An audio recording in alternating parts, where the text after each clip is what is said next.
जब तक सत्य तत्व का साक्षात्कार नहीं होता है तब तक असत पदार्थों की प्रति आस्था बनी ही रहती है। अथवा ऐसा समझना चाहिए, जब तक असत पदार्थों की प्रति आस्था बनी हुई है तब तक समझना चाहिए कि सत्य का साक्षात्कार हुआ ही नहीं। केवल मात्र इस सूत्र को कोई अच्छी तरह से पकड़ ले, अच्छी तरह से समझ ले, अच्छी तरह से हृदयंगम कर ले तो निश्चित रूप से वह अपने जीवन को धन्य बना करके सदा सदा के लिए कृतार्थ हो जाता है। इसी को ध्यान में रखते हुए इसी सूत्र का भगवान शंकराचार्य जी महाराज अथोक्तानुभूति में वर्णन करते हैं। यही वर्तनी रहते ये नाम ब्रह्माख्याम पावनी प्राम व्रते तु जीवंती पशु बीच ममानरा। अर्थात जैसे ब्रह्माकार वृत्ति से मूल सहित विद्या प्रश्न हो जाती है, ऐसी ब्रह्माकार वृत्ति का त्याग करके तो ऐसे ही पता नहीं किस किस जगह पर विचरण करते रहते हैं, उनको साक्षात पशु कहा गया है। क्या कहा गया है? सत्य तत्व को न जान करके जो असत पदार्थों में आस्था रख करके बैठे हुए हैं उनको पशु कहा गया है। असत का मतलब क्या होता है? अस्थि बाति प्रिय नाम और रूप। इसके अंतर्गत नाम और रूप सारा का सारा असत्य है और अस्थि भांति प्रिय सत्य है। अर्थात जो सच्चित आनंद को छोड़ करके नाम रूप के पीछे पागल हो रहे हैं, उनको महत्व दे रहे हैं, उनको प्राप्त करना अपने जीवन का लक्ष्य बना रखा है, तो सचमुच में उनका जीवन व्यर्थ ही है। कहते हैं ना, अजागले के कुछ नहीं जीऊं, जन्म व्यर्थ है तासू। समझ में आ रहा है? हाँ, जो सारुक्तावली का जिन्होंने अध्ययन किया हो अथवा जो कर रहे करेंगे उनके अच्छी तरह से समझ में आ जाएगा। और वैसे देखा जाए तो ये तो सर्वप्रथम पुस्तक होती हैं, इसको अच्छी तरह से समझ करके फिर ही आगे की कक्षाएं उत्तीर्ण की जाती हैं। तो मूल बात यह है कि सत्य को महत्व देना ही जीवन का सार होता है और असत पदार्थों के प्रति आस्था रख करके अपने जीवन को बर्बाद कर देना, ये समझ लेना बहुत बड़ी मूर्खता होती है। इतनी बड़ी मूर्खता होती है जिस मूर्खता का वो भरपाया जो होता है ना, वो 84 लाख योनि में ये भटक करके भी चुका नहीं सकता है। क्योंकि ये दुर्लभ मानव देह जो है मैं केवल और केवल मात्र सत्य के साक्षात्कार के लिए ही मिला हुआ है। इसीलिए तुम्हारे महापुरुषों ने संकेत किया है, जीवस्य तत्व जिज्ञासा। मानव जीवन का सार केवल और केवल मात्र तत्व की जिज्ञासा का उदय होना ही है। जिनके हृदय में तत्व की जिज्ञासा जागृत हो जाती है, समझना चाहिए कि उनका जीवन सचमुच में सार्थक हो जाएगा। और जिनके हृदय में तत्व की जिज्ञासा जागृत नहीं होती है, वो बहुत बड़ा भक्त क्यों न हो, धर्मात्मा क्यों न हो, अनेक अनेक अनेक लक्षणों से युक्त क्यों न हो, परंतु समझ लेना चाहिए वह सचमुच में मानव देह के चरम परम और अंतिम लक्ष्य को समझ ही नहीं सका। क्योंकि केवल और केवल मात्र अधिष्ठान के ज्ञान से ही अध्यस्त की प्रतीति होती है। अर्थात तत्व को न जानने से ही जीव जगत ईश्वर आदि वास्तव में देखा जाए तो इनकी सत्ता नहीं, परंतु फिर भी ये सत्तावान प्रतीत होते हैं। जैसे रस्सी को न जानने से सर्प की भ्रांति होती है, ऐसे ही तत्व के ज्ञान से सारा का सारा प्रपंच प्रतीत होता है। और जब सत्य का बोध हो जाता है तो सारे के सारे प्रपंच का बाध हो जाता है। अर्थात नित्यत्व निश्चय हो जाता है, अथवा यूं कहना चाहिए कि कभी हुए ही नहीं, इस प्रकार का निश्चय हो जाता है। तो शायद सूत्र संकेत समझ में आ गया होगा।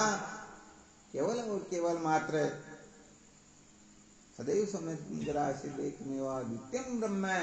वदालक मुनि अपने पुत्र श्वेत केतु से कहते हैं कि सृष्टि की उत्पत्ति से पहले सजाते विजाते स्वगत भेद से रहित एक अद्वितीय ब्रह्म ही था, और उस ब्रह्म तत्व का साक्षात्कार ही जीवन का ये बहुत अच्छी तरह से समझना चाहिए। ब्रह्मावगति पुरुषार्थ है। भगवान शंकराचार्य जी महाराज ब्रह्मसूत्र के जिज्ञासाधिकरण भाष्य में बस इसे ही सिद्ध करते हैं कि ब्रह्म साक्षात्कार यही सचमुच में परम पुरुषार्थ होता है। धर्म अर्थ काम इनका संपादन परम पुरुषार्थ नहीं होता है। ये पुरुषार्थ हो सकता है परंतु परम पुरुषार्थ तो केवल और केवल मात्र विद्या के बंधन से छुटकारा ही होता है। इसीलिए तो कहते हैं मोक्षार्थी पुरुष ही दुनिया में श्रेष्ठ नर है। धर्म अर्थ काम वाले पशु के समान ये सब करने का मतलब विचरण करने वाले होते हैं। इसलिए सत्य कहे तो ये कोई बड़ी बात नहीं होती है। साक्षात कोई भगवान नारायण के दर्शन कर ले फिर भी सचमुच में उनका दर्शन ऐसे नहीं होता है। अरे नाम रूप का दर्शन करके शरीर का दर्शन करके कोई सोच ले हमने भगवान के दर्शन कर लिए तो कदापि नहीं, क्योंकि शरीर के दर्शन करने से सचमुच में मुक्ति नहीं होती है, अशांति की निवृत्ति नहीं होती है। यदि होती हो तो अनेक दृष्टांतों से इस रहस्य को समझ सकते हैं। भगवान कृष्ण जब तक अर्जुन को यथार्थ उपदेश नहीं करते हैं तब तक भगवान कृष्ण के दर्शन नहीं कर रहे थे क्या अर्जुन जी? फिर भी रो रहे थे ना, गोपियां भी तो रो रही थी। बाकी ऐसे बड़े बड़े जो दृष्टांत है जो साक्षात भगवत प्राप्त थे वो साधारण नहीं है। हनुमान जी को ले लीजिए, सीता जी को ले लीजिए, लक्ष्मण जी को ले लीजिए, रामकृष्ण परमहंस, नामदेव आदि को ले लीजिए, बड़े बड़े जो हुए साक्षात भगवत प्राप्त थे फिर भी उनका दुख मिटा नहीं। मुचुकंद को भी शायद यही उपदेश दिया था, भागवत पढ़ करके देख लेना। श्रीमद् भागवत महापुराण के अंतर्गत इस रहस्य को बहुत अच्छी तरह से समझाया गया। और वैसे देखा जाए तो लोग श्रीमद् भागवत महापुराण को आधार बना करके पता नहीं क्या क्या कह देते हैं, परंतु नैमिषारण्य तीर्थ के अंतर्गत 88,000 ऋषियों के सामने शौनक जी प्रतिज्ञा करके ये निश्चय करके कहते हैं कि भागवत का जो प्रयोजन है केवल और केवल मात्र केवल एक प्रयोजनम, अर्थात केवल और केवल मात्र द्वितीय तत्व का साक्षात्कार ही सर्व वेदांत सार्य ब्रह्मात्मकत्व लक्षणम वस्तु अद्वितीय तन्निष्ठम केवल एक प्रयोजनम। ये श्रीमद् भागवत महापुराण का मुख्य विषय है, परंतु लोग नाम रूप के चक्कर में साधकों को भटका करके कुल मिला करके संसार अरण्य में भटकने के सिवाय और कुछ मिलता ही नहीं। अरे भाई बात तो ये है, धनवान कब होंगे जब माल प्राप्त होगा। हम तो कचरे को प्राप्त करके समझ लेते हमने वस्तु प्राप्त कर ली, परंतु कतरा कतरा होता है और वस्तु वस्तु होती है। रोटी के नाम से भूख नहीं मिटती है, जब रोटी की प्राप्ति होती है ना तब जाकर के भूख की निवृत्ति होती है। तो समस्त शास्त्रों का सार इस जीव को अनादिकाल से भटके हुए अविद्या में ग्रसित जो जीव है ना, इस जीव को अपने असली स्वरूप का साक्षात्कार हो जाए। अर्थात जब तक इस जीव को शिव तत्व का साक्षात्कार नहीं होता है, अपने आत्म स्वरूप का साक्षात्कार नहीं होता है, ब्रह्म का यथार्थ बोध नहीं होता है, तब तक ये बेचारा कल्पना में उलझा रहता है। कभी अपने को सुखी समझता है, कभी दुखी समझता है, कभी श्रेष्ठ समझता है, कभी निकृष्ट समझता है, कभी अपने को भक्त समझता है, कभी दुरात्मा पापात्मा समझता है, कभी क्या कभी क्या कभी क्या। ऐसे जीवन ऐसे ही व्यर्थ चला जाता है, सोचने में कल्पना करने में उलझा रह जाता और सचमुच में परम सत्य क्या होता है इसकी ओर ये ध्यान देता ही नहीं। इसलिए जब तक असत पदार्थों में आस्था होती है ना, चाहे नाम के सा भी रूप के ऐसा भी क्यों ना हो, सारा का सारा नाम रूप मिथ्या ही होता है। इस बात को बहुत अच्छी तरह से समझ लेना चाहिए। इसलिए कितना भी ऊंचा नाम क्यों ना हो करते रहो, परंतु उस नाम के असली स्वरूप को जब तक नहीं जानोगे, नाम और रूप की जो सचमुच में आत्मा है उस आत्म तत्व का साक्षात्कार नहीं होगा, तब तक सचमुच में ये रोना शांत होने वाला नहीं। इसलिए सत्य को जाने बिना कभी भी दुखों की निवृत्ति नहीं होती है। और सत्य वह होता जो त्रिकाल अबाधित होता है, अर्थात जिनका किसी भी प्रकार से और तो क्या ज्ञान से भी जिसका वाद न हो उसको कहते हैं सत्य। तो ऐसा सत्य तो केवल और केवल मात्र आत्म तत्व ही है। ब्रह्म के सिवाय और कोई सत्य हो सकता है क्या? नहीं। और कोई सत्य होता ही नहीं। इसलिए जो सचमुच में सत्य है उस सत्य को सत्य न समझ करके किसी को भी सत्य समझ लेंगे तो सच्ची बात यह है कि वह उस जगह पर अटक जाएगा, सत्य का साक्षात्कार नहीं कर पाएगा और संसार अरण्य में निश्चित रूप से भटकता ही रहेगा।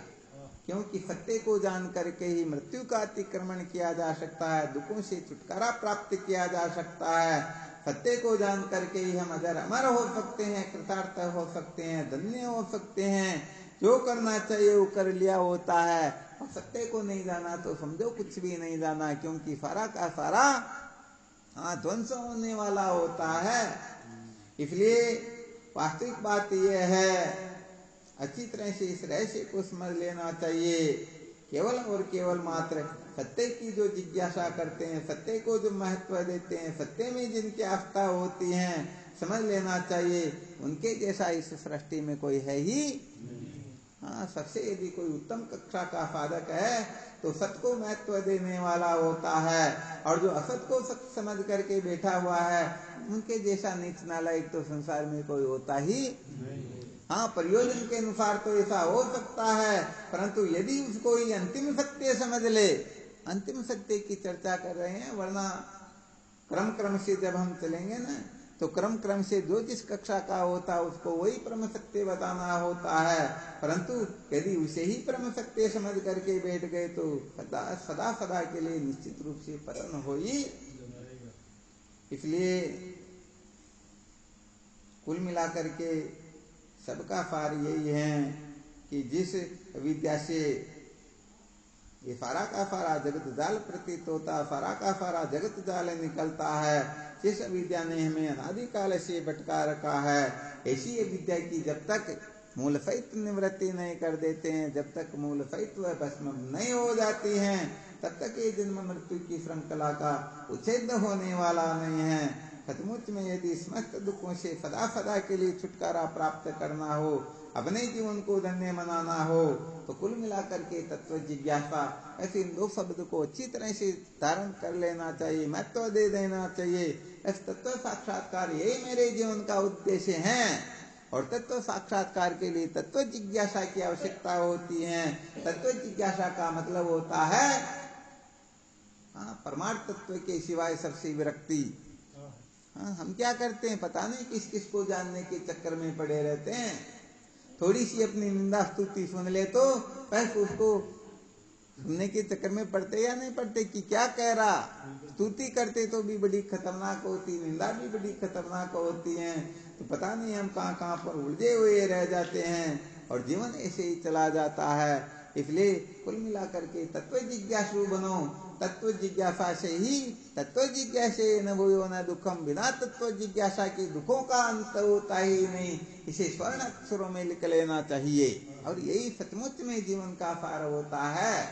तो हम तत्व की जिज्ञासा कर रहे हैं या और देख लेना अपने साथ। यहाँ पर हम मूल वस्तु को महत्व दे रहे हैं या कल्पना को महत्व दे रहे हैं, सोने को महत्व दे रहे हैं या जेवर को महत्व दे रहे हैं।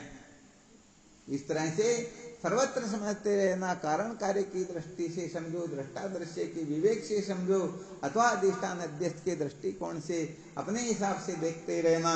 अधिष्ठान को महत्व देना, अधिष्ठान की जिज्ञासा करना, यही जीवन का सार होता है। और देश को महत्व दे करके इस जीवन को अस्त व्यस्त ध्वंस कर देना, ये समझदारी नहीं होती है, बल्कि सदा सदा के लिए पतन हो जाता है। अतः कुल मिलाकर के केवल और केवल मात्र जिसको जानने मात्र से यस्मिन् विज्ञाते सर्वं विज्ञातम् भवति, श्रुतम श्रुतम अमतम मतम, अर्थात जिसको जान लेने मात्र से सब अनजाना जाना हुआ हो जाता है। जिसको जानने के पश्चात कुछ जानना शेष नहीं रहता है, और जिसको जान लेने के पश्चात पहले पीछे का भेद ही निवृत्त हो जाता है। तो ऐसी आत्मसत्ता का साक्षात्कार करके, ऐसे आत्म तत्व का करामलकवत अनुभव करके, अपरोक्ष अनुभव करके, अरे जो साक्षात अपरोक्ष है, ऐसे अपरोक्ष तत्व को जान करके सदा सदा के लिए समस्त बंधनों से, समस्त भयों से, समस्त दुखों से छुटकारा सदा सदा के लिए प्राप्त किया जा सकता है। तो कुल मिलाकर के यही जीवन का सार है कि हम इन प्रकारेण तत्व जिज्ञासु बने। इस तत्व जिज्ञासा में यदि किसी प्रकार की कमी है तो संत महापुरुषों से समझना चाहिए, शास्त्रों का आश्रय लेना चाहिए। सत्संग तो है ही है, और किसी न किसी भी प्रकार से कुछ भी करके हमें तत्व जिज्ञासा संपादन करनी है, क्योंकि तत्व जिज्ञासा ही समस्त दुखों की निवर्तक है। बोलो सच्चिदानंद